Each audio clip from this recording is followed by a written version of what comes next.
Break. हमारे साथ है रजत बोस, देवांग मेहता और अब कार्यक्रम में शामिल हैं एंजल ब्रोकिंग के डेप्यूटी हेड सिद्धार्थ भामरे। सिद्धार्थ, स्वागत है आपका। एक्सपायरी के दिन क्या लग रहा है, कहाँ होगी एक्सपायरी आज वायदा कारोबार में? Good morning Anil ji. Last 4-5 दिनों में जिस तरह से मार्केट में मूव आया है तो डेटा जो उसके पहले वाला जो डेटा है वो रिडंडेंट हो जाता है, because now we can not जज अबाउट एक्सपायरी अराउंड 8,200 और समथिंग। तो आपको अगर एक्सपायरी के बारे में रिसर्च करना है तो सिर्फ लास्ट 5 डेज का डेटा देखना चाहिए। और लास्ट 5 डेज के डेटा में हम ये देख रहे हैं कि मंडे के दिन जब सिग्निफिकेंट फॉल आया मार्केट में, तब 7,800, 7,900 और 8,000 के कॉल्स में काफी बिकवाली आई फ्रॉम FIIs स्पेशली, और इम्प्लाइड वोलेटिलिटी आपकी काफी हाई चली गई थी, अराउंड 30-35 के आसपास हमने देखा था। और ट्यूसडे के दिन हमने देखा कि FIIs ने और तगड़ा ऑप्शन सेलिंग किया, बट इस बार पुट ऑप्शंस में ranging from 76, 7,700 and even 7,800 put option. तो मुझे नहीं लगता कि ये एक्सपायरी को 78 और 7,900 से बहुत सिग्निफिकेंट अपसाइड मिलेगा। तो जो आज गैप अप ओपनिंग देख रहे हैं SGX निफ्टी के वजह से, तो मुझे लगता है कि एक बार दिन में we might try to come towards 78, 78.20, और थोड़ी बहुत जो कॉल राइटिंग की है FIIs ने उसमें वो अनवाइंडिंग करेंगे and then probably we might go towards 7,900। तो आज का दिन भी काफी वॉलेटाइल रहेगा, वन वे मार्केट नहीं रहेगा। डोंट एक्सपेक्ट कि बहुत बड़ा शॉर्ट कवरिंग आ जाएगा। बहुत सारी शॉर्ट पोजीशंस बनी है हालांकि इंडेक्स फ्यूचर्स में भी, अगर आप देखो तो, और खास करके FIIs के, और रोल ओवर्स भी तगड़े हुए। राइज इन ओपन इंटरेस्ट और rollovers around 59.5%, that is also high compare to last series, और ज्यादातर शॉर्ट पोजीशंस है स्ट्रॉन्गर हैंड्स की। तो सीरीज के लिए भी, मतलब जो आज के दिन के लिए भी, मैं गैप अप ओपनिंग के बाद बहुत बड़ा अपसाइड आ जाएगा ये एक्सपेक्ट नहीं कर रहा हूं। और eight the same time September series में भी अच्छा खासा नेगेटिव व्यू उभर के आ रहा है। सिर्फ ये सीरीज की एक्सपायरी, अगला सीरीज भी शायद कमजोर होगा और आज वोलेटाइल होगा। पूरी तरह से मंदी के सौदे कटते हुए और तगड़ा उछाल है ऐसा नहीं होगा, सिद्धार्थ स्पेसिफिकली हाईलाइट करते हुए। लेकिन रजत, आपने हाईलाइट करा था कि बैंक्स को लेकर आप खासे नर्वस हैं, जिस तरह की पोजीशंस बिल्डअप हो रही हैं। In fact banking financial institution space से एक स्टॉक है जो लगातार, क्योंकि बड़ा हैवी वेट है और जिस तरह से कंसर्निंग मूव्स हैं, लगातार जो प्रेशर दिखा रहा है वो है HDFC। कल भी मेरे ख्याल से 3-3.5% के आसपास ही कमजोरी, लगातार इसमें डाउनसाइड्स खुलते हुए नजर आ रहे हैं। चार्ट्स पे क्या लग रहा है सर, क्योंकि हैवी वेट है इसलिए बेहद इंपॉर्टेंट है। देखिए, चार्ट्स पे HDFC जो है ये काफ़ी वीक ही नज़र आ रहा है। इसमें फिलहाल अगर ये रिकवरी में 1130 का लेवल के ऊपर सस्टेन नहीं कर पाता है और उसके बाद में ये आज के दिन 1157 का लेवल तोड़ के ऊपर जाके बंद नहीं कर पाता है, तो फिर एक छोटी सी पुलबैक दिखा के, जो कि 1160 के आसपास ले जाके फिर अगर नीचे उतरना चालू करता है, तो ये अपना जो लो है 1093 कल बनाया था उसको भी रीटेस्ट करेगा, या तो उससे भी नीचे जा सकता है। लेकिन ये मोमेंटम डाउन ट्रेंड जो हो रहा है, इसमें मैं ये उम्मीद करता हूं कि 1050 से 1025 का जो मेजर सपोर्ट एरिया है for HDFC as per my recording, उसी को ये तोड़ेगा नहीं। वहां पे जाके इसका ये मूवमेंट खत्म हो जाएगा। But don't expect a spike, V-shaped spike like recovery in the market और इन दिस स्टॉक, बिकॉज ये इसके बाद में जिगजैग एक पैटर्न टाइप का रहेगा, वो नीचे ही घूमेगा। ज़्यादा ऊपर की तरफ मूवमेंट इसमें इसीलिए नहीं होगा कि ये दोनों बड़ा डोम टाइप ऑफ फॉर्मेशन बना के, डबल टॉप बना के नीचे जा रहे हैं, मतलब इसका ऊपर का हो गया है। चाहे ये आपको कितना ही अच्छा लगे, चाहे इसका वैल्यूएशन कितना ही कंपेलिंग हो, इसमें अभी पोजीशन लेना मेरे को एटलीस्ट एक तारीफ करवाई लेनी चाहिए। देवांग, खरीदेंगे आप 1100 रुपये HDFC? हाँ, जरूर खरीदेंगे, बट अगेन होराइजन वही होगा। लेकिन एक चीज मैं बताऊं, मैंने मार्केट में कई सारे फॉल देखे हैं, कई बार देखे हैं।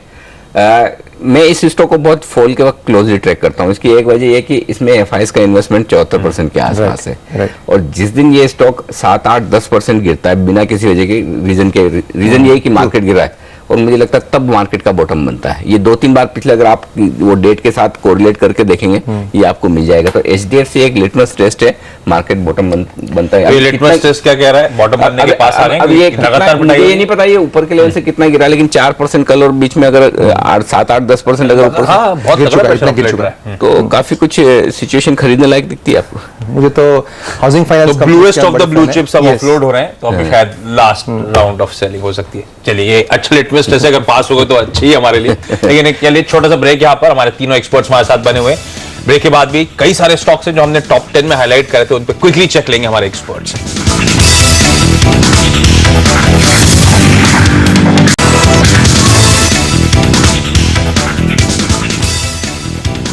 ब्रेक के बाद आपका स्वागत। हमारे तीनों एक्सपर्ट्स रजत, देवांग और सिद्धार्थ हमारे साथ बने हुए हैं। इंडियन मार्केट्स के इंडिकेशंस हैं कि शायद आज पॉजिटिव ओपनिंग होगी, लेकिन जैसे सिद्धार्थ ने हाईलाइट करा था, ध्यान रखें थोड़ा सा कॉशियस होकर ही आप आज ट्रेड करें। कुछ स्पेसिफिक स्टॉक्स जो हमने टॉप 10 में हाईलाइट करे थे, उसमें कुछ ब्रोकरेजेस की रिपोर्ट्स आई हैं, खासतौर पे देवांग, टाटा मोटर्स और मारुति। टाटा मोटर्स में कहा जा रहा है जो चीन को लेकर तमाम कंसर्न्स हैं वो शायद पूरी तरह से प्राइस्ड इन है। इनफैक्ट जो स्टॉक प्राइस है इस समय ऑलमोस्ट जीरो प्रॉफिटेबिलिटी एज्यूम करके चल रहा है, तो मेरे ख्याल से सब कंसर्न्स प्राइस्ड इन है। टाटा मोटर्स को आप कैसे अप्रोच करेंगे, और मारुति क्या लगता है आपको भी इस समय थोड़ा सा वैल्यूएशन वाइज थोड़ा सा रिच है? आई थिंक नहीं, इसके आंसर्स दो फेज में है। एक मारुति शॉर्ट टर्म या मीडियम टर्म के लिए, दो I am not a short term expert, but Maruti उसके लिए बेटर लग रहा है, क्योंकि अगर आपको इंडिया में पैसेंजर कार व्हीकल की स्टोरी अगर आपको प्ले करनी है कि ओवर पीरियड डिमांड बढ़ने ही वाली है नेक्स्ट 6 महीने में, तो Maruti is the only candidate. बाकी कोई लिस्टेड स्पेस में आपको कोई भी नहीं मिलेगा, ना हुंडई लिस्टेड है, ना फोर्ड लिस्टेड है। टाटा मोटर्स का लोकल बिजनेस थोड़ा सा इंप्रूव हो रहा है, so Maruti is one of the play if you want to play for a short to medium term.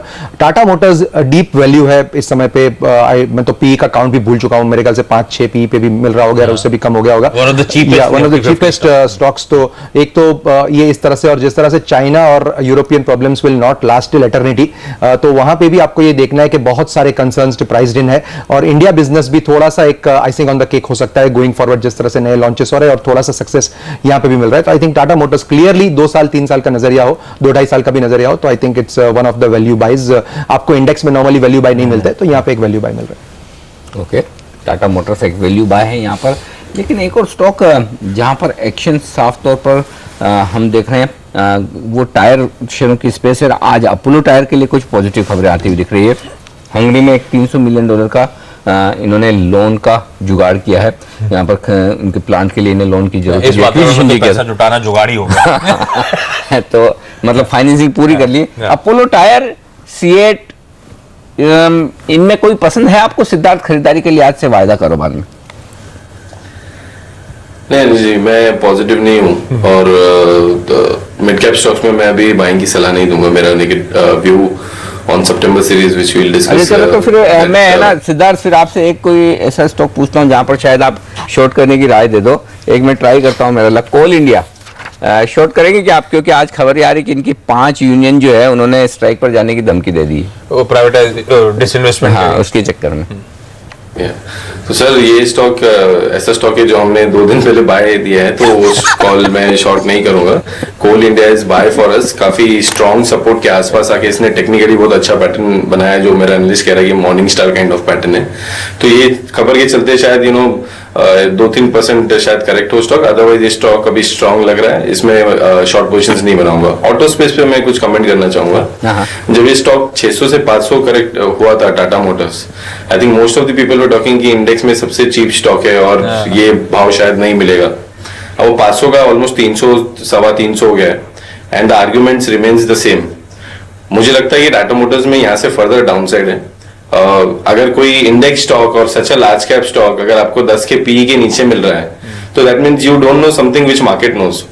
तो मैं टाटा मोटर्स में अभी भी हाथ डालने की सलाह नहीं दूंगा। और मारुति के ऊपर भी मेरा ये कमेंट रहेगा, though I am not a fundamental expert, but this is first time after quite some time that Maruti has come out with a mediocre car. उसका जो नया कार आया है S Cross, according to a user I feel that's not a very great car for the segment.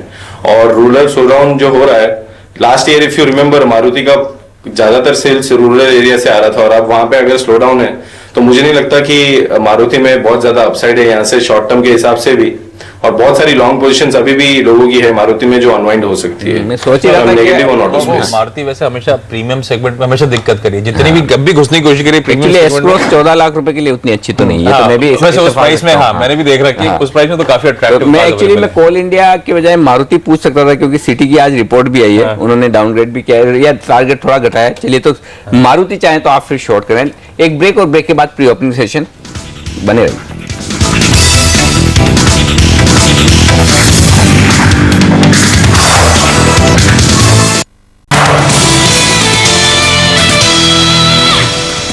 जारी भारतीय बाजारों के खुलने की प्री ओपनिंग सेशन में और संकेत काफी बेहतरीन है। सेंसेक्स निफ्टी आपकी स्क्रीन पर 75 अंक ऊपर है, यानी कि 7,850 के आसपास शुरुआत होने के संकेत। लेकिन बाकी दुनिया भर के बाजारों को देखिए, वहां पर दमदार खरीदारी हमारे से कहीं बेहतर प्रदर्शन होता दिख रहा है बाकी एशियाई बाजारों का। और अमेरिका में तो 600 पॉइंट से ज्यादा की डाउ में तेजी। तो उस लिहाज से देखा जाए तो सेंसेक्स निफ्टी बहुत दमदार प्रदर्शन कर रहा हो वैसा तो नहीं है, लेकिन पहली टिक आपकी प्री ओपनिंग सेशन में वो लेवल जो आप जरूर देखना चाहते हैं। 170 अंक ऊपर सेंसेक्स पर, निफ्टी पर 7,950 का लेवल, 200 अंक ऊपर है सेंसेक्स, 250 अंक ऊपर सेंसेक्स आपको नजर आएगा।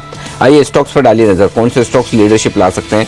ओएनजीसी 7% ऊपर है, केन इंडिया 5%, एनएमडीसी 5%, हिंडाल्को 5%, रिलायंस, अल्ट्राटेक जैसे शेयरों में भी दमदार खरीदारी प्री ओपनिंग सेशन में आती हुई दिख रही है। और दिग्गजों में आईसीआईसीआई बैंक, एसबीआई जैसे दिग्गज भी मजबूत खुलेंगे। रुपए ने भी बेहद शानदार मजबूत शुरुआत की, और मजबूत और शानदार शुरुआत इसलिए कह रहा हूं, एक अहम लेवल के ऊपर रुपए ने शुरुआत की, 66 से ऊपर जाकर मजबूत होता हुआ दिख रहा है। 1/4% की मजबूती, 20 पैसा ऊपर, 65.94 ये है लेवल रुपए का। तो 66 के लेवल के ऊपर निकलकर रुपए ने एक बेहतरीन शुरुआत की। तो बेहतर संकेत आते हुए दिख रहे हैं करेंसी मार्केट से, और यहां पर प्री ओपनिंग सेशन से भी जो कि बता रहा है 175 अंक ऊपर है Nifty. JSPL, Jindal steel and power, ये स्टॉक है रजत मेरे रेडार पर, आपसे राय लेना चाहता हूं चार्ट पर। 2 वजह, पहला तो एक आज ये वायदा कारोबार के बैंड से बाहर आ गया है, एक्सपायरी का दिन है, फ्रेश पोजीशन बनाई जा सकती है, पोजिशनल भी और इंटरडे तो बनी सकती है। दूसरा एक 10 बजे आज इनकी कोर्ट में वो मैटर की सुनवाई भी है, हो सकता है फैसला आ जाए कोई।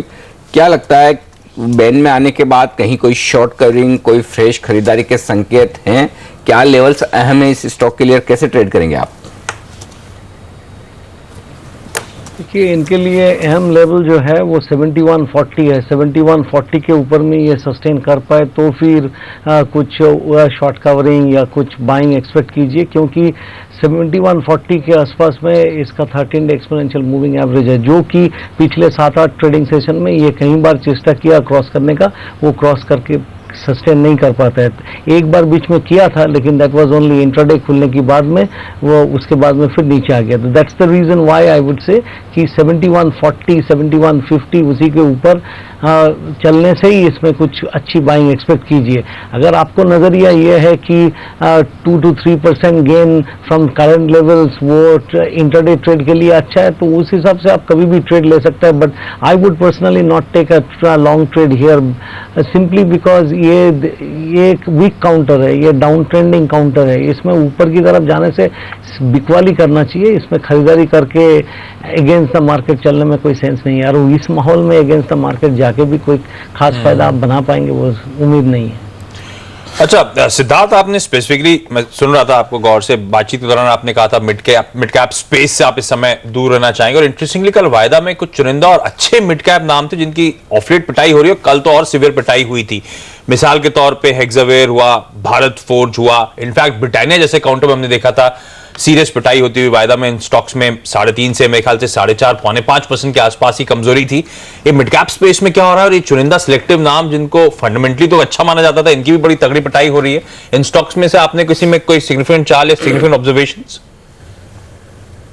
ऑटो एंसिलरी की अगर आप तरफ इशारा कर रहे हो तो ये स्पेस में काफी अच्छा मूवमेंट आया था पिछले 1 साल में अगर आप देखें तो। और स्टोरी ये थी कि एक्सपोर्ट स्टोरी है और ग्रोथ स्टोरी है, but and that too more on the European side. Europe में स्लो डाउन इसलिए आ रहा है बिकॉज चाइना में इश्यूज हो रहे हैं, और इसके चलते हुए ये सब स्टॉक्स में बहुत ज्यादा सेलिंग हम देख रहे हैं। भले इसमें शॉर्ट पोजीशंस भी हमें बनती हुई दिख रही हो, हम इसमें शॉर्ट नहीं करेंगे बिकॉज एक गिरते हुए मार्केट में मिड कैप्स में शॉर्ट नहीं करना चाहिए। लार्ज कैप्स है, आप लोग एचडीएफसी के ऊपर बात कर रहे थे, हम लोग Tata Motors, Maruti, L&T, other private sector banks, ये स्टॉक्स हो गए कि जहां हम शॉर्ट करके निफ्टी, बैंक निफ्टी, इनमें शॉर्टिंग की सलाह दें। और अगर मिड कैप में अगर आपका होल्डिंग है तो मैं सजेस्ट करूंगा कि उसको थोड़ा लाइटन अप करें rather than going short over that, because shorting mid cap in such kind of market can be devastating. Because एक दिन का अगर अपसाइड मूव आता है, ये जो मिड कैप स्टॉक इतनी पिटाई हुई है 10% बढ़ जाएगा और आपके मार्क टू मार्केट लॉसेस बहुत सिग्निफिकेंट हो सकते हैं। तो मिड कैप में शॉर्टिंग की सलाह नहीं दूंगा। I want to comment on Jindal Steel also. Look at the 5 days movement of market and look at the last 5 days movement of Jindal Steel. This stock has wonderfully outperformed in last 5 days. वहां की वही है। मुझे लगता है कि इसमें आज जो भी न्यूज है इसके चलते हुए शायद थोड़ा सा अपसाइड मूव आ सकता है। शॉर्ट टर्म ट्रेडर्स में मुझे लगता है कि इसमें एक बाउंस आ सकता है which can take this stock to 78-80 odd levels. तो we have initiated yesterday long positions in Jindal Steel. Stop loss around 63 maintain करें. Target is around 80-81. ओके, तो ये राय आती हुई, लेकिन कुछ और स्टॉक्स जहां पर एक्शन होगा. और रजत, हैथवे केबल्स, इस पर आपसे राय लेना चाहता हूं, क्योंकि आरबीआई ने यहाँ पर एफआईएस का निवेश बढ़ाने को मंजूरी दी है. लिमिट 49% से बढ़ाकर 74% कर दिया. अब फ्रेश खरीदारी की जा सकती है. यहाँ पर बैन लिस्ट से हटा दिया है इसने आरबीआई ने इस स्टॉक को. प्री ओपनिंग सेशन में थोड़े मजबूती के संकेत भी जरा 12% अभी ऊपर दिख रहा है. देखते हैं कहाँ सेटल होता है. बताएं चार्ट पर क्या मौका है खरीदारी का, और यदि हाँ तो स्टॉप लॉस टारगेट क्या होगा? अगर ये 12% ऊपर चल रहा है तो इसको 45 के ऊपर चलना चाहिए. अगर 45 के ऊपर ये चल रहा है तब देखिए ये अपना 13 डे मूविंग एवरेज के ऊपर फिर आज के दिन खुलेगा. उसी के ऊपर में सस्टेन कर पाए तो ये बाई आप कर सकते हैं. बट पॉइंट इज दिस, आज का ये खबर के पहले इस काउंटर में एक्चुअली डिस्ट्रीब्यूशन के बाद में डाउन स्विंग हो रहा था. तो ये जो है ये सिर्फ एक पुल बैक रैली है. ऐसा जैसा राजन साहब ने कहा ना कि इंटरेस्ट रेट का घटा देंगे 15 दिन के लिए, एक तेजी का माहौल बन जाएगा, उसके बाद में जो था वही सही बोल के फिर नीचे जाएगा. तो ये भी एक जो न्यूज़ है उसके चलते ये कुछ हद तक ऊपर जाएगा, उसके बाद में फिर ये भी बढ़ जाएगा, क्योंकि इसका जो डिस्ट्रीब्यूशन पैटर्न है वो इतना कुछ अच्छा नहीं है. ये ऊपर जाने से इसको 47 से 50 क्रॉस करने में दम निकल जाएगा. देवांग, लिकर मैन्युफैक्चरर्स, ये वो बड़ी इंटरेस्टिंग स्पेस है. चुनिंदा कंपनीज हैं जो नेशनल प्रेजेंस रखती हैं, मार्की ब्रांड्स हैं, कुछ ही ऐसी कंपनीज होंगी. पर इंटरेस्टिंगली अभी भी वो फाइनेंशियल्स में मोमेंटम नजर नहीं आता. अगर आप इनके नंबर्स देखेंगे तो मैं 10-15% के आसपास ही ग्रोथ डिलीवर करती हैं. किसी भी विपरीत परिस्थिति, कैसी भी परिस्थिति हो, एक्सपेक्टेड है कि इनके प्रोडक्ट्स की सेल तो होगी. तो उस लिहाज से तो फार्मा जैसे वैल्यूएशंस कमांड करनी चाहिए स्पेस को. रैडिको खैतान से मेरे को एक क्यों मिला था. रैडिको में कल मॉर्गन स्टैनली ने 15 लाख शेयर्स के आसपास एक्वायर करें. कैसे आप इस स्पेस को अप्रोच कर रहे हैं, और इसमें कोई सिलेक्टिवली कोई पे क्या खरीदारी करने की सलाह, और क्यों ये नंबर्स नहीं दिखते, फाइनेंशियल्स में परफॉर्मेंस नहीं दिखता? नहीं, ये स्पेस को मैं अप्रोच ही नहीं करता हूँ क्योंकि प्रोडक्ट कंज्यूम नहीं करते. पहले तो प्रोडक्ट कंज्यूम नहीं करते, इसलिए कंज्यूम नहीं करता हूँ पहले तो भाप नहीं पाते. दूसरा हमारा कवरेज नहीं है, तो वहां से भी हम एस्केप हो रहे हैं. But on a serious note, मुझे लग रहा है कि जैसे आपने ठीक कहा कि इन सब के वैल्यूएशंस ऑलरेडी हाई है. फार्मा के जैसे वैल्यूएशंस तो नहीं मिलेंगे नेचुरली, क्योंकि फार्मा इज इंडिया का कॉम्पिटिटिव एडवांटेज. जहां इंडिया जेनरिक बिजनेस का है या एक्सपोर्ट्स का है वहां पे माहिर है. ये बिजनेस आपने जैसे कहा थोड़ा कॉम्पिटिटिवनेस वहां पे भी बढ़ रहा है, क्योंकि कुछ कंपनीज है जो एक दूसरे के साथ कम्पीट करती है. और ग्लोबल ब्रांड्स का जितना मुझे पता है इंडिया में कंजम्पशन ज्यादा है. बट समहाउ हमको यहाँ कंफर्ट नहीं मिलता है. ये लॉन्ग टर्म स्टोरीज अगेन ये हो सकती है, बट 6 महीने 1 साल के अंदर ये कोई ग्रेट रिटर्न्स जैसा अभी नहीं दिख रहा है. और एक्सपायरी अच्छी हो बुरी हो, आज इनके प्रोडक्ट्स अच्छे चलेंगे. फिर भी बिल्कुल. तो उम्मीद की जाए कि कुछ तेजी यहाँ पर दिखे, लेकिन इंटरेस्टिंग डेवलपमेंट हुआ है जो खरीदारी का एक आंकड़ा दिखा है. लेकिन ट्रेडिंग के लिहाज से और कहाँ मौके बन रहे हैं आपके लिए, बताने के लिए तैयार है हमारे साथ पूजा. बताइए, लॉन्ग या शॉर्ट? जी, कल की कमजोरी के बाद आज ज्यादातर लॉन्ग पोजीशंस ही देखने को मिल रही हैं. पहले कॉल से शुरुआत करते हैं. पुनीत केंद्रा ने आईटी काउंटर इन्फोसिस में खरीदारी करने की राय दी है. इनका मानना है कि करंट लेवल से एक अच्छी रैली देखने को मिल सकती है और अगले 1 से 2 दिनों में 5% से ज्यादा का रिटर्न ये स्टॉक आपको दे सकता है. दूसरे कॉल में भी खरीदारी की राय निकल कर आ रही है. मनोज सचदेवा ने डाबर में खरीदारी करने की राय दी है. कल ये स्टॉक ग्रीन में क्लोज हुआ था और आज भी अच्छा प्रदर्शन करने की उम्मीद है. 2 से 3 दिनों में 295 तक के लेवल्स यहाँ पर देखने को मिल सकते हैं. आखिरी कॉल में बिकवाली की राय निकल कर आ रही है. जेके दोषी ने एचडीएफसी में बिकवाली करने की राय दी है. कल की कमजोरी यहाँ पर बरकरार रहने की उम्मीद है और इनका मानना है कि 1 से 2 दिनों में 1000 तक के लेवल्स यहाँ पर देखने को मिल सकता है. 10% से ज्यादा का रिटर्न ये स्टॉक आपको दिखा सकता है. तो यहाँ पर बिकवाली करके चलने की राय. 3 में से 2 कॉल्स में खरीदारी की राय. बिल्कुल. तो यहाँ पर 3 में से 2 में खरीदारी की राय है. सिर्फ एचडीएफसी, जो रजत भी कह रहे थे, वहां पर शॉर्ट करने की राय. रजत बताएं, लेकिन आपकी 2 टॉप ट्रेडिंग कॉल्स कौन सी हैं? देखिए, मैं मानता हूं कि आज के दिन कुछ शॉर्ट कवरिंग में ग्लेनमार्क और अशोक लेलैंड में उम्मीद करता हूं, तो उसमें कोई डिप मिल जाए तो खरीदारी करना चाहिए. 84 रुपये 80 पैसे के नीचे स्टॉप लगाइए. 89 और 91 का टारगेट मान के अशोक लेलैंड. और ग्लेनमार्क फार्मा जो है उसमें नीचे कोई डिप मिलने से खरीदारी कीजिए. 1169 के नीचे स्टॉप है. 1219, 1234, 1250, क्योंकि हम थोड़ा स्ट्रेच टारगेट इसलिए रखा है, आज क्लियरिंग के का दिन है, हो सकता है वॉलेटिलिटी में वहाँ भी पहुँच जाए, but since I'm expecting bit of a short covering in select counters, so I've given these buy calls, but generally नजरिया अभी तक कुछ अच्छा नहीं है। जब तक ये 7950 7960 के ऊपर नहीं जाता है तब निफ्टी में आना जनरली माहौल अच्छा नहीं होगा, and I would be very confident of going long after the Nifty clears 8060। चलिए तो ये ओके, तो ये तो आज की 5 top trading calls, trading ideas आज के मार्केट में। आपकी लेवल्स अब लगातार स्क्रीन पे आते रहेंगे, तो टारगेट्स स्टॉप लॉसेस आप चाहें तो नोट डाउन कर लें। लेकिन सिद्धार्थ, एक इंटरेस्टिंग काउंटर है आईटीसी। बड़े डाइवर्सिफाइड ओपिनियंस हैं, तमाम ब्रोकरेजेस की रिपोर्ट्स पढ़ें आप। मेरे ख्याल से कल भी इसीलिए मैं हाईलाइट कर रहा हूं क्योंकि आज एक रिपोर्ट आई है Bank of America Merrill Lynch की, तो उन्होंने पॉजिटिव हो गए हैं बड़े सिग्निफिकेंटली इस काउंटर को लेकर। लेकिन पोजीशंस यहाँ पे किस तरह की बिल्डअप हो रही हैं? स्टॉक की तो बहुत तगड़ी पिटाई या फिर रैंक अंडर परफॉर्मर रहा है अपने पीयर्स के मुकाबले। आईटीसी में किस तरह का बिल्डअप है? कुछ पॉजिटिव साइड में इंडिकेशंस यहाँ पे आ रहे हैं सर? HUL ऑलरेडी अच्छा परफॉर्म कर चुका है, आईटी स्पेस अच्छी परफॉर्म कर चुके हैं, और अभी कुछ म्यूचुअल फंड मैनेजर्स जिनको मैंडेटरी रहता है कि 95% 100% आप इन्वेस्टेड रहें, उनका व्यू भी मार्केट पे नेगेटिव हो गया है, तो कहीं ना कहीं छुपने की जरूरत है। तो आईटीसी इसलिए नहीं गिर रहा है क्योंकि इसमें कुछ लॉन्ग ओनली फंड्स बाइंग कर रहे हैं because they have mandate to be invested in market. मुझे टेक्निकली वी हैव जनरेटेड इसमें buy call, my technical analyst Samit has generated, we are expecting ये 335 340 तक जाएगा, लेकिन उसके ऊपर इसमें हमें बड़ा एक अपसाइड नहीं दिख रहा है। नीचे में 305 का सपोर्ट है, ये दायरे में रहेगा आईटीसी। आईटीसी में भी थोड़ी बहुत हमने देखी है कि मार्केट में वॉलेटिलिटी बढ़ी, तो आईटीसी में भी इम्प्लाइड वॉलेटिलिटी बढ़ी है। सितंबर सीरीज के लिए अगर किसी को शॉर्ट ट्रायंगल बनाना है जो रेंज में मैंने कहा, तो बन सकता है। आई am not bearish, I am not optimistic either on ITC, range में रहेगा, ऑप्शन में अच्छा पैसा बन सकता है बिकवाली करके। ठीक है, एक हैवीवेट आईटीसी था, दूसरा हैवीवेट है भारतीय एयरटेल। देवांक, कल खबरें आई कि इस कंपनी ने 100% स्टेक एक्वायर कर लिया एक कंपनी में, जिसके चलते बीडब्ल्यूए स्पेक्ट्रम छत्तीसगढ़ एमपी में आने वाला है। इस कंपनी को आपकी ब्रोकरेज कैसे अप्रोच कर रही है? आई थिंक टेलीकॉम पे हम थोड़ा सा अभी भी अंडर परफॉर्मर टाइप रेटिंग रखे हुए, हमें नहीं लग रहा है कि कोई एक्स्ट्राऑर्डिनरी परफॉर्मेंस ये दे पाएगा। बहुत सारी अच्छी स्पेसेस अवेलेबल है मार्केट में जहां आपको वैल्यूएशन अच्छे वैल्यूएशन में मिल रहा है। तो टेलीकॉम में अगर कुछ बाय करना ही है तो idea cellular on a pure India play basis, और जिस तरह के डायनामिक्स थोड़े चेंज हो रहे हैं कंपनी के लिए, हमारा आइडिया टॉपिक है, followed by Bharti. But as I said, हम बहुत ज्यादा बुलिश नहीं है, तो आप अवॉइड कर सकते हैं इन स्टॉक्स को शॉर्ट टर्म में। ये जो कंपनी को एक्वायर करा उसका नाम है ऑगेर वायरलेस। मैंने नाम इसलिए नहीं लिया, ये लिस्टेड कंपनी सोचना चाहिए कुछ एक्वायर करने से पहले, क्योंकि अब हम ज्यादा बातचीत करने वाले हैं तो हमारे लिए आसान हो। इंटरेस्टिंग नाम है। हाँ। लेकिन एक इसी से जुड़ा एक सवाल रिलायंस कम्युनिकेशन पर लेना चाहता हूँ आपसे सिद्धार्थ, और चाहे तो आप आइडिया भारती पर भी राय दे सकते हैं। आज 12 बजे प्रेस कॉन्फ्रेंस भी एक कुछ अनाउंसमेंट आने की बात भी कही जा रही है, और कल इसी चक्कर में मेरे ख्याल से स्टॉक काफी अच्छा मजबूत होता हुआ दिखा था। कल पॉजिटिव बंद हुआ था काफी बेहतरीन तेजी के साथ, सारे एडीएच। तो क्या कुछ और खरीदारी बन सकती है यहाँ पर?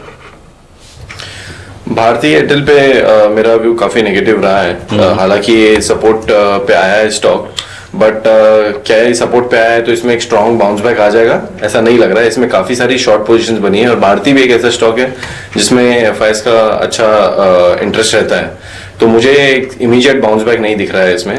आइडिया मुझे लगता है कि रेंज में रहेगा, बहुत ज्यादा पॉजिटिव या नेगेटिव मूव नहीं बताएगा।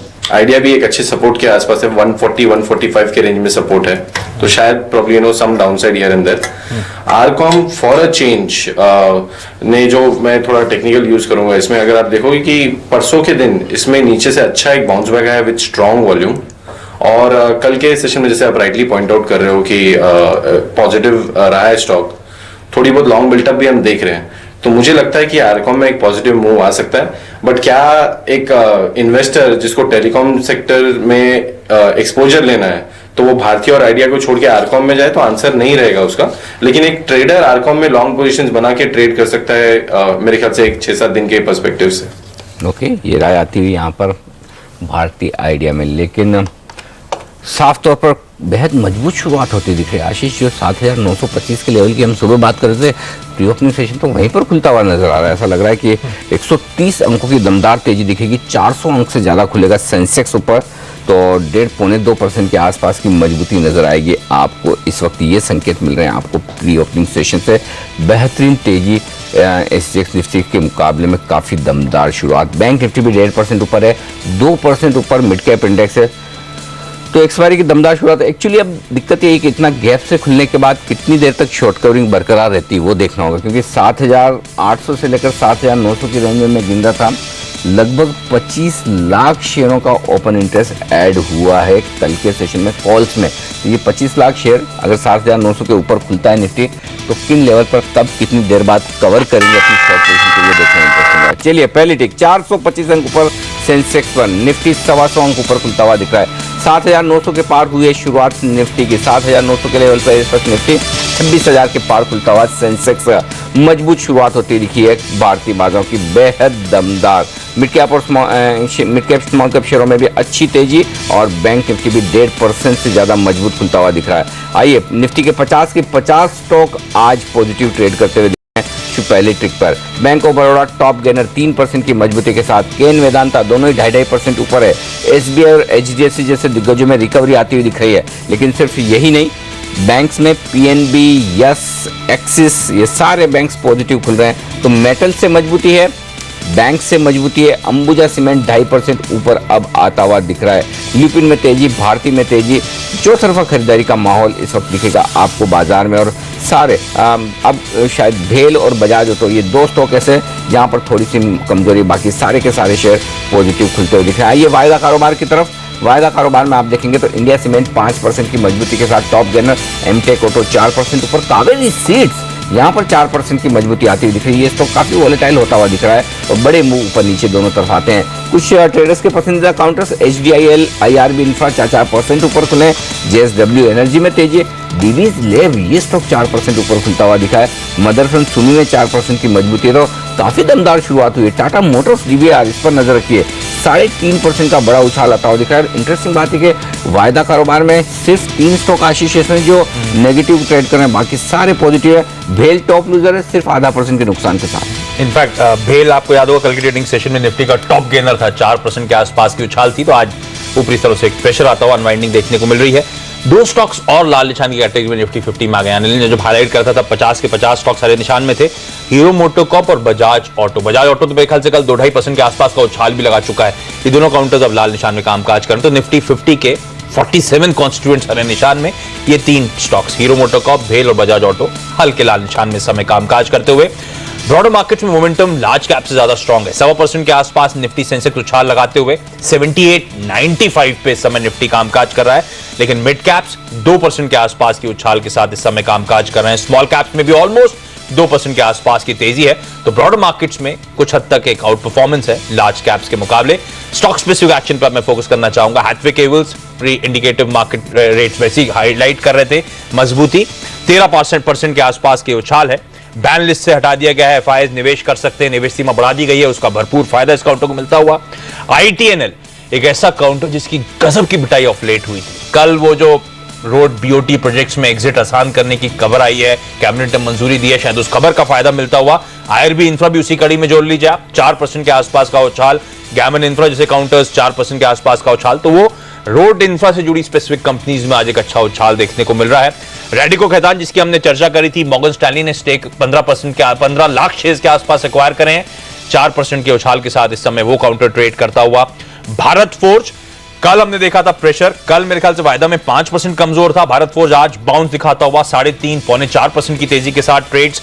HDFC जिसकी हमने चर्चा भी करी थी, लगातार पिटाई के बाद आज अच्छा मूड है, 3.5% के आसपास का उछाल ये काउंटर डिलीवर करता हुआ। रियल एस्टेट में शॉर्ट कवरिंग यानी कि मंदी के सौदे कट रहे थे, तगड़े रैली देखी थी हमने DLF, इंडियाबुल्स रियल एस्टेट तो कल भी 2 दिनों से लगातार गजब का मोमेंटम दिखा रहा है। HDIL में अच्छी खरीदारी थी, आज वो मोमेंटम कंटिन्यू होता हो। तो DLF आपकी स्क्रीन पर 3% के आसपास की तेजी के साथ कामकाज। अंबुजा सीमेंट्स कल निफ्टी का टॉप लूजर था, 4.5% की कमजोरी थी, अगर मैं सही रिकॉल कर रहा हूं तो आज 3% के आसपास का उछाल के साथ ये काउंटर ट्रेड कर रहा है। गुजरात पीपावाव, यहां पे क्रेडिट स्विस ने बिकवाली करी, लेकिन कोटक महिंद्रा इंटरनेशनल ने मेरे ख्याल से इस कंपनी के ऑलमोस्ट 40-41 लाख शेयर खरीदे थे। स्टॉक मजबूती के साथ शुरुआत करता हुआ। कल सरकारी बैंकिंग स्पेस दबाव में थी, तो वायदा में Canara bank, union bank, bank of Baroda जैसे काउंटर्स आपको याद होगा 3-3.25% कमजोर थे, आज उतना ही स्ट्रॉन्ग रिबाउंड है, ऑलमोस्ट 2.5%, 3% के आसपास के उछाल के साथ ये काउंटर्स कामकाज करते हुए। भेल अब 2% के आसपास की कमजोरी के साथ। बिल्कुल, तो ये सारे काउंटर्स आज बड़ी दमदार शुरुआत दिखा रहे हैं। रजत चार्ट पर एक क्विक चेक दें, 7,920-25 के आसपास खुले हैं 7,900 के आसपास है इस वक्त। क्या ट्रेड लेंगे इंट्राडे में, क्या कॉन्ट्रा ट्रेड लेकर शॉर्ट करना चाहिए निफ्टी को इस वक्त? अरे जी थोड़ी देर और इंतज़ार करना चाहिए, क्योंकि अगर पहले आधा घंटा में 7,940 के ऊपर सस्टेन कर जाए तो डेफिनेटली लॉन्ग करना चाहिए। और ये जो लेवल आया ना, तो 7,895 इसके नीचे स्टॉप लगा के आप लॉन्ग पोजीशन तब ले सकते हैं। बट अगर कोई कारण से 78-80 टूट जाए तो आप उम्मीद कीजिए कि 78-40, 78-20 वो रेंज भी टेस्ट होने की पॉसिबिलिटीज बन जाएगा, तो उस टाइम में शॉर्ट करने का सोच सकता है। फिलहाल थोड़ा और वेट करके देख लेना चाहिए, क्योंकि इतना जो गैप अप ओपनिंग हुआ है ये पिछले कुछ दिनों में सस्टेन नहीं हुआ है, तो आज भी सस्टेन कर पाएगा ऐसा उम्मीद नहीं है। तो इसीलिए नीचे की लेवल पे लॉन्ग करने से शायद आपका रिस्क थोड़ा कम होगा। और वायदा में वैसे अब वो स्टॉक सबसे ज्यादा आउट परफॉर्म कर रहे हैं जो ऑफ लेट बड़े कंसर्न के कारण थे। कावेरी सीड 3.5% उछाल, इंडिया सीमेंट्स ऑलमोस्ट 4% के आसपास की तेजी के साथ कामकाज करता हुआ, केन इंडिया 3.5% का उछाल है, HDIL बेहद वोलेटाइल आज लेकिन 3.5% के आसपास के उछाल के साथ, PTC लगातार कमजोरी के बाद कल लोअर लेवल से एक रिकवरी आने के संकेत आए थे, आज भी 2-2.5% के आसपास की मजबूती के साथ ये काउंटर ट्रेड कर रहा है। तो वो ऑफ लेट जो बड़े वोलेटाइल काउंटर्स थे उनमें आज एक अच्छा पॉजिटिव साइड में मोमेंटम है, तो शायद थोड़ा सा कॉशियस होने का भी समय कहना चाहिए। BHEL लेकिन अब 2-2.5% के आसपास ही कमजोरी दिखा रहा है। सिद्धार्थ, कैसे अप्रोच करूं इस काउंटर BHEL को? बेहद वोलेटाइल ऑफ लेट होता हुआ, एक दिन स्ट्रॉन्ग एक्युमुलेशन होता है, दूसरे दिन उतनी स्ट्रॉन्ग डंपिंग होती है इस काउंटर में। इन लेवल्स के आसपास का इंडिकेशंस आ रहे हैं सर? पहला सपोर्ट ये सपोर्ट के पास ही है 222 रुपए, और उसके बाद मेरे ख्याल से स्टॉक 197-200 तक भी जा सकता है। बिकॉज ओवरऑल अगर किसी का मार्केट पे व्यू नेगेटिव रहेगा, मेरा सितंबर सीरीज पे काफी नेगेटिव व्यू है, तो मुझे लगता है ये भी अपना 222 का सपोर्ट तोड़ के और नीचे जा सकता है। तो मैं नेगेटिव बाय से ही ट्रेड करूंगा। और अगर किसी को फ्रेश शॉर्ट पोजीशंस बनानी है तो मुझे लगता है स्टॉक का, अगर आई एम नॉट एक्सपेक्टिंग वो बाउंस बैक आएगा, लेकिन अगर बाउंस बैक आता है 245 से लेके 255 की रेंज में, तो एक अच्छा शॉर्टिंग कैंडिडेट हो सकता है। आपने जहां पे हम देख रहे हैं कि हाँ। Moving averages. सिद्धार्थ, आपने बार हाईलाइट करा है सितंबर सीरीज को लेकर आप बेहद बियरिश हो रहे हैं। किस तरह के रोल ओवर्स देखने को मिल रहे हैं, क्या इंडिकेशंस मिल रहे हैं सितंबर सीरीज में, किन लेवल्स पे आप नजर बना के रखें? हाँ सर, मैं बार इसलिए हाईलाइट कर रहा था ताकि आप पूछे मुझे कि मैं समझ गया था, मैं मौका ढूंढ रहा था। मैं भी यही पूछने वाला था, नेक्स्ट क्वेश्चन मेरा यही था। FIs की जो बिकवाली हो रही है अनिल जी, खास करके कैश मार्केट सेगमेंट में जो इतनी स्ट्रांग वे से हो रही है, ये 5-10% मार्केट डाउनसाइड मूव के लिए नहीं हो रही है। मुझे लगता है कि they are moving out of equity. Reason being, जैसे I am agreeing completely with all the fundamental guys कि India is the best place to invest. Crude oil बहुत नीचे के स्तर पर है, हमारी अर्निंग्स भी बढ़ने वाली है आगे जाके, एवरीथिंग इज फाइन, अग्रीड। 2008 में भी अब नहीं था मार्केट, लेकिन जब लिक्विडिटी बाहर निकलती है तो अच्छे मार्केट्स भी टूटते हैं, हमारा मार्केट भी टूटेगा। And at the same time once market start going up, then our market would be very well placed. तो जब I don't agree with the facts that because our fundamentals are right, so we may not correct. अब I am expecting कि जिस तरह से selling हो रही है, रोल ओवर्स भी तगड़े हुए हैं, FIs ने स्ट्रॉन्ग रोल ओवर्स किए अपनी शॉर्ट पोजीशंस के।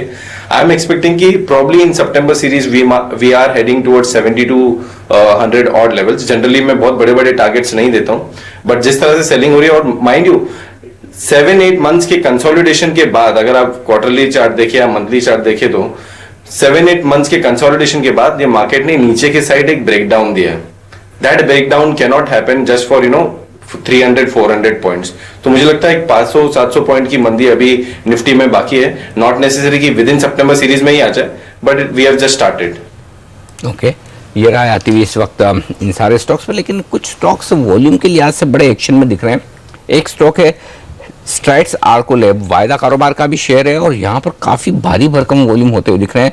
मेरी स्क्रीन पर लगभग 5 4 ब्लॉक डील्स हुए हैं, ये 4 बड़े सौदे हुए स्ट्राइड्स आर्को लैब में, और आप देख सकते हैं 1151, 1150 से लेकर 1161 ये अलग अलग प्राइसेस में स्ट्राइड्स आर्को लैब में बड़े सौदे होते हुए दिख रहे हैं, और वॉल्यूम्स भी भारी भरकम होते हुए दिख रहे हैं। बड़ी प्राइस का स्टॉक है। आप देख सकते हैं 2.25 लाख शेयरों के आसपास का कारोबार आपको नजर आएगा स्ट्राइड्स आर्को लैब में। यहाँ पर इस वक्त बीएससी पर बड़े सौदे हुए हैं, 4 बड़े ट्रेड यहाँ पर आपको नजर आएंगे।